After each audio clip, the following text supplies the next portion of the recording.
जितनी ज़्यादा पॉपुलेशन बढ़ती चली जाएगी उस हिसाब से चीज़ों की डिमांड बढ़ेगी।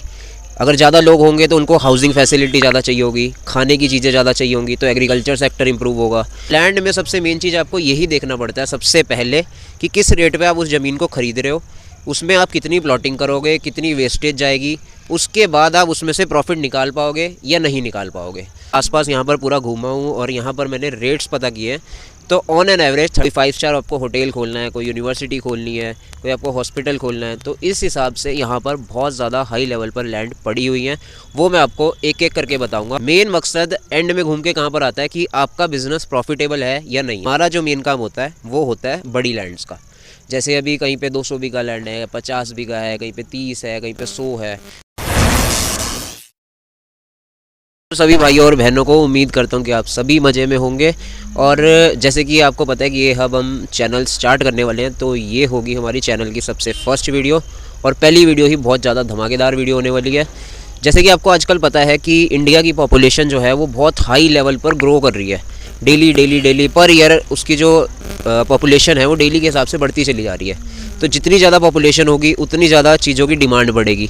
अब जैसे कि आपको पता है कि मोदी जी बहुत ज़्यादा फोकस किस चीज़ों पे कर रहे हैं, इंडिया के ऊपर। उनका मेन टारगेट यही है कि हमारी यहाँ की इकोनॉमी स्ट्रांग होनी चाहिए, इंडिया आगे बढ़ना चाहिए। इसीलिए वो अलग अलग चीज़ें निकाल रहे हैं, जैसे स्टार्टअप्स निकाल रहे हैं बहुत ज़्यादा यूथ के लिए कि ज़्यादा से ज़्यादा एंटरप्रेन्योर्स बने, यहाँ पर नई नई चीज़ें लेके आए, नई नई टेक्नोलॉजी लेके आए। तो जैसे कि आपको पता है कि अगर जितनी ज़्यादा पॉपुलेशन बढ़ती चली जाएगी उस हिसाब से चीज़ों की डिमांड बढ़ेगी। अगर ज़्यादा लोग होंगे तो उनको हाउसिंग फैसिलिटी ज़्यादा चाहिए होगी, खाने की चीज़ें ज़्यादा चाहिए होंगी, तो एग्रीकल्चर सेक्टर इंप्रूव होगा। अब हाउसिंग फैसिलिटी ज़्यादा चाहिए होगी तो घर ज़्यादा बनेंगे, ये सब चीज़ों की रिक्वायरमेंट बढ़ेगी। जिम्स बनेंगे, खाने के लिए अलग अलग चीज़ें बनेगी, रेस्टोरेंट, क्लब्स, सारी चीज़ें एक चीज़ के ऊपर ही डिपेंड करती है कि जितनी ज़्यादा आपकी पॉपुलेशन बढ़ेगी उतना ज़्यादा मार्केट के अंदर डिमांड हाई होती चली जाएगी, और वो हमारी बहुत तेज़ी से बढ़ रही है। तो जैसे कि हाउसिंग फैसिलिटी बहुत ज़्यादा लोगों को चाहिए होती है, तो हाउसिंग फैसिलिटी के लिए आपको पता है कि एक लैंड बहुत ज़रूरी चीज़ है। और लैंड अगर अच्छी मिल जाए किसी जगह पर जहाँ पे आप 2 पैसे कमा भी पाओ, क्योंकि कोई इन्वेस्टर है वो कोई पागल तो है नहीं, उसको मेन चीज़ क्या है कि यार कहीं पे मैं पैसे लगाऊं तो मेरे को 2 पैसे बचने चाहिए। और ये सिर्फ एक हाउसिंग फैसिलिटी के अंदर नहीं है, कोई भी काम है। अगर मैं अपना किसी चीज़ का इलेक्ट्रिक गुड्स का बिजनेस कर रहा हूँ तो मुझे भी यही होता है कि थोड़ा सा अगर प्रॉफिट आना चाहिए, क्योंकि अगर हमारा माल मार्केट के अंदर बिकेगा उसी से हम प्रॉफिट कमाएंगे, सैलरीज देंगे लड़कों की। तो सारा काम एक ही चीज़ से डिपेंड करता है।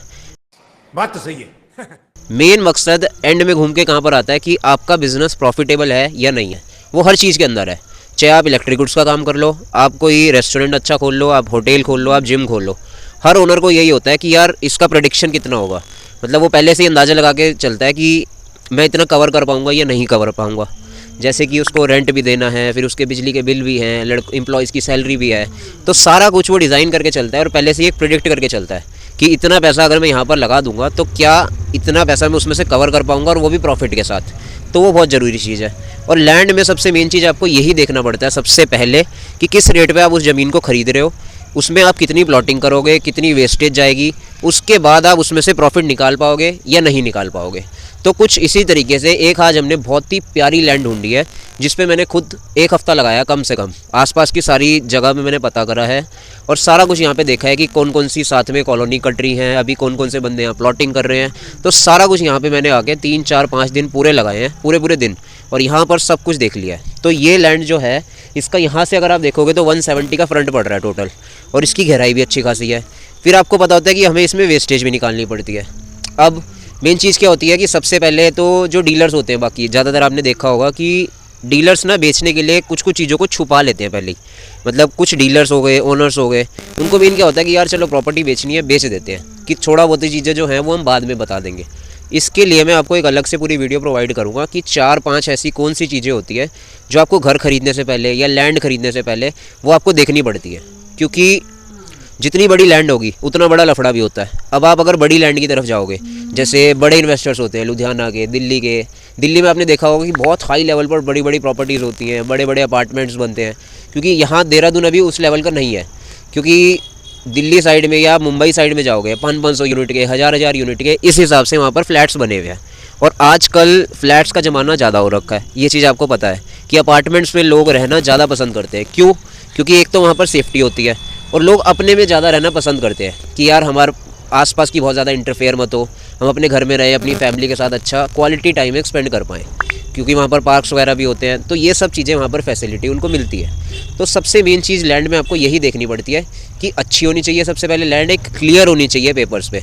तो उसके लिए मैं आपको अलग वीडियो दूंगा कि जब बड़ी लैंड का गेम आता है वहाँ पर लोग क्या खेलते हैं, क्योंकि किसी किसी लैंड में क्या होता है, कहीं पे SC का चक्कर होता है, कहीं पे ST का चक्कर होता है, कहीं पे बॉक्सा होता है, मतलब बहुत सारी चीज़ें होती हैं। वो अलग बताऊँगा मैं आपको कि कई कई ओनर्स क्या क्या चीज़ें छुपा लेते हैं या डीलर्स पहले ही छुपा लेते हैं तब तक के लिए, जब तक आप एक एग्रीमेंट नहीं कर देते या टोकन नहीं दे देते या डिपॉजिट नहीं चला जाता आपका, तब तक वो आपको वो चीज़ें नहीं बताते।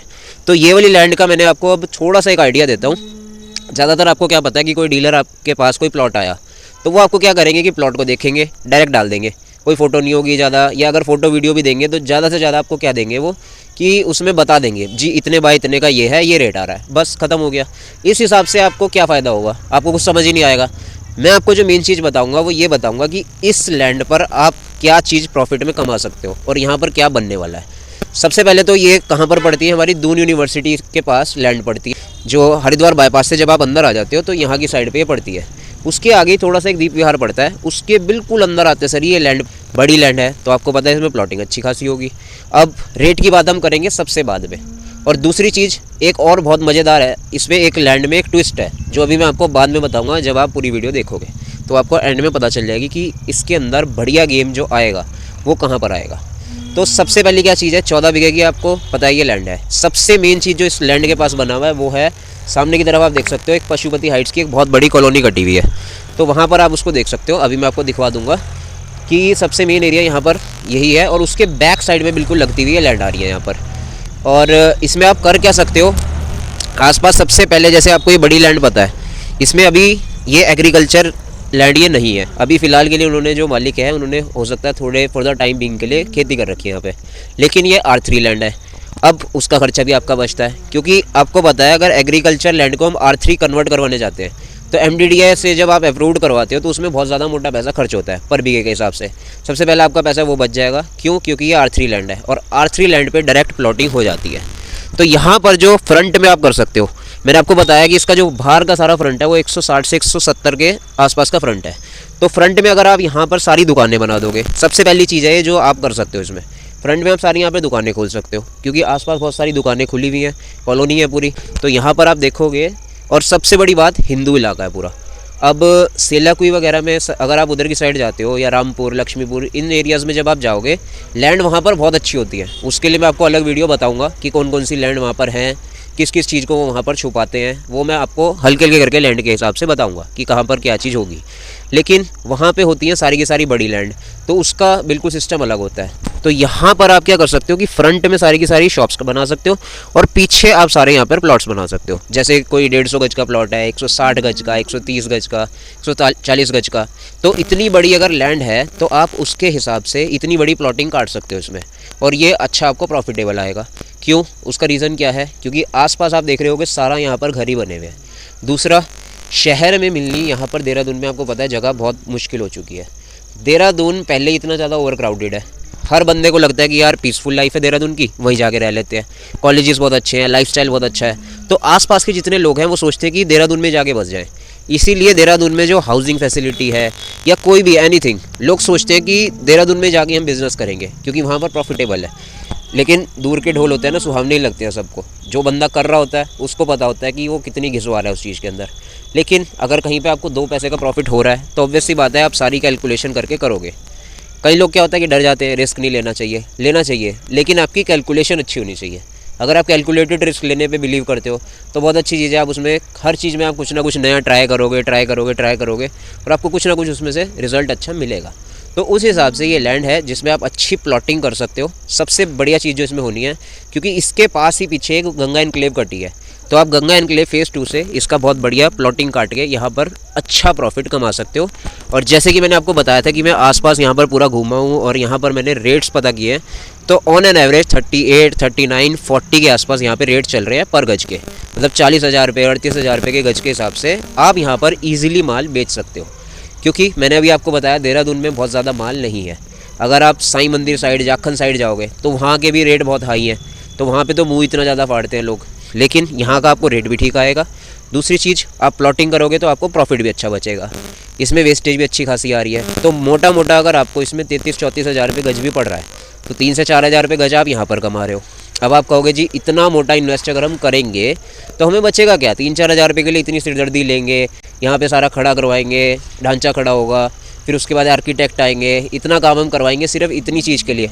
अब मैं आपको इसका ट्विस्ट दिखाऊंगा लैंड का, जो मैंने आपको कहा था कि कहाँ से आप असली प्रॉफिट इस लैंड के ऊपर बना सकते हो, वो हम चलेंगे उसके लिए थोड़ी सी पीछे, वहाँ पर आपको मैं दिखाऊंगा। तो सबसे पहली चीज़ जो सबसे मेन यहाँ पर हो सकता है वो मैंने आपको यही बताया, आप करने को यहाँ पर पूरी लैंड पे प्लॉटिंग कर सकते हो। दूसरी चीज़, आप फ्रंट में यहाँ पर अच्छी खासी शॉप्स निकाल सकते हो कमर्शियल के लिए, और साथ में आप पीछे की साइड पे पूरी कॉलोनी काट सकते हो, तो वो चीज़ यहाँ पर हो सकती है। तो अभी आप यहाँ पर हल्का सा लैंड देख लीजिए कि ये पूरी जैसे पशुपति हाइट्स है उससे नीचे लगती हुई है, जहाँ पर सारा डंडे खड़े हुए हैं वहाँ तक की ये लैंड आएगी और ये वहाँ पीछे तक चली जाएगी पूरी, ठीक है जी। तो ये यहाँ पर इधर सारे घर बने हुए हैं, इधर की साइड पे आप देख रहे हो, उधर भी पीछे सारे के सारे घर ही बने हुए हैं, और इधर सबसे फेमस जो कॉलोनी है वो अपार्टमेंट्स है, उनकी बिल्डिंग बनी हुई है पशुपति हाइट्स के नाम से। तो इसमें जो सबसे मेन चीज़ है, जब हम पूरी ये लैंड आगे क्रॉस कर जाते हैं तो वो बिल्कुल पीछे की साइड पे 5 बीघा लैंड बिल्कुल अलग पड़ी हुई है, जिसमें से आपको सबसे अच्छा मार्जिन होना है। रीज़न बीइंग क्योंकि उसका ज़मीन का रास्ता भी हो रखा है बंद, तो उस बंद ज़मीन को हम जब पीछे से खुलवाएंगे तो वहाँ पर का जो रेट आएगा वो भी आपका 22-23 हज़ार रुपये के आसपास में आ जाएगा आपको। तो माल तो दोनों का एक ही हिसाब से बिकना है, लेकिन आप उस लैंड पे ज़्यादा प्रॉफिट कमा सकते हो as compared to that of इस वाली लैंड के। तो वो भी इसी के साथ जुड़ जाएगी और 40 फीट का रोड आपका पूरा बीच में से उसी में से निकल जाएगा। तो ये जो मैं आपको बता रहा था कि ट्विस्ट है उस लैंड में, वो मेन चीज़ यही है कि पीछे की जब ज़मीन इसी के साथ ऐड हो जाएगी और वो रास्ता खुल जाएगा तो पीछे तक आप पूरी कॉलोनी काट सकते हो और आराम से आप इसमें बहुत मोटा पैसा कमा सकते हो।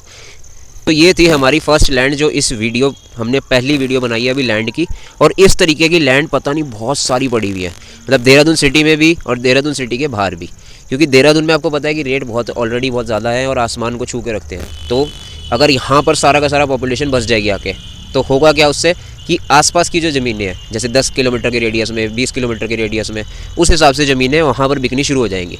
अब गढ़वाली लोग हैं, बाहर के लोग जो आते हैं, उनको चाहिए होता है कि वहीं पर हम रुकें। कई लोग क्या होता है, हरियाणा पंजाब वाले, वो बाहर से आते हैं सिर्फ पार्टी करने के लिए, तो उनको क्या चाहिए होता है, कहीं पे फार्म हाउस चाहिए होते हैं अच्छे, उस टाइप की चीज़ें चाहिए होती हैं। तो हर चीज़ के लिए हमारे पास यहाँ पर अच्छी डील रहती है। कोई 5 स्टार आपको होटल खोलना है, कोई यूनिवर्सिटी खोलनी है, कोई आपको हॉस्पिटल खोलना है, तो इस हिसाब से यहाँ पर बहुत ज़्यादा हाई लेवल पर लैंड पड़ी हुई हैं। वो मैं आपको एक एक करके बताऊँगा, अभी एक ही बार में सारी नहीं बताऊँगा। अभी मैंने सिर्फ आपको एक छोटा सा इस लैंड का ओवरव्यू दिया है। नंबर मैं आपको नीचे मेंशन कर दूंगा, ईमेल आईडी भी डाल दूंगा, आप मेरे को वहाँ पर मैसेज कर सकते हो या आप मेरे को कॉल करके पूछ सकते हो जो बाकी की डिटेल्स आपको चाहिए होंगी। और फिर उसके बाद अगर आपको सूट करती है आप विज़िट कर सकते हो, उसके बाद आप मीटिंग कर सकते हो डायरेक्ट मालिक से। तो ये थी हमारी यहाँ की सबसे क्रीम लैंड जो दून यूनिवर्सिटी के पास पड़ी हुई है, और एक ही सिंगल लैंड पड़ी है यहाँ पर बड़ी में, क्योंकि छोटे टुकड़े आपको पता है 20-200 गज का 100 गज का टुकड़े वहाँ पर मिलते रहते हैं, लेकिन वो हमारा काम नहीं है। मेरे पास डेली के हिसाब से पता नहीं कितने सारे प्लॉट्स आते होंगे जो बंदे बताते रहते हैं, कई कोठी आती है बिकने के लिए, वो भी मैं हल्का हल्का बीच में डालता रहूँगा, लेकिन हमारा जो मेन काम होता है वो होता है बड़ी लैंड्स का। जैसे अभी कहीं पे 200 बीघा लैंड है, 50 बीघा है, कहीं पे 30 है, कहीं पे 100 है, वो मैं आपको हल्के हल्के करके बताऊंगा। और सिर्फ ये नहीं बताऊंगा कि उसकी कितनी गहराई है, कितने बाय कितने का है, किसके पास है, मैं आपको ये बताऊंगा कि वहाँ पे आपका विजन क्या होना चाहिए, कि क्या चीज़ आप उसके ऊपर बिल्ड कर सकते हो जिससे आप एक्चुअल में प्रॉफिट कमाओगे, और फ्यूचर के हिसाब से वहाँ पर क्या चीज़ चलने वाली है। अब आपको होटल खोलना है, पेट्रोल पंप खोलना है, आपको पता है पॉपुलेशन के हिसाब से इन सब चीज़ों की डिमांड डेली डेली बढ़ेगी, लेकिन उसके हिसाब से आपको जगह भी पता होनी चाहिए कि किस जगह पर उसको खोलना है। वो सबसे मेन चीज़ है कि अगर आपने गलत जगह पर खोल दिया और वो चला ही नहीं तो आपको क्या होगा, लॉस होगा उसमें। तो हम वो चीज़ आपको पहले ही ढूंढ के देंगे अच्छी जगह पर, उसी के हिसाब से मैं एक एक करके आपको अच्छी वीडियोस प्रोवाइड करता रहूँगा। तब तक के लिए नमस्कार, बाय बाय। कोई भी क्वेरी हो आप मेरे को कॉल कर सकते हो नीचे वाले नंबर पर।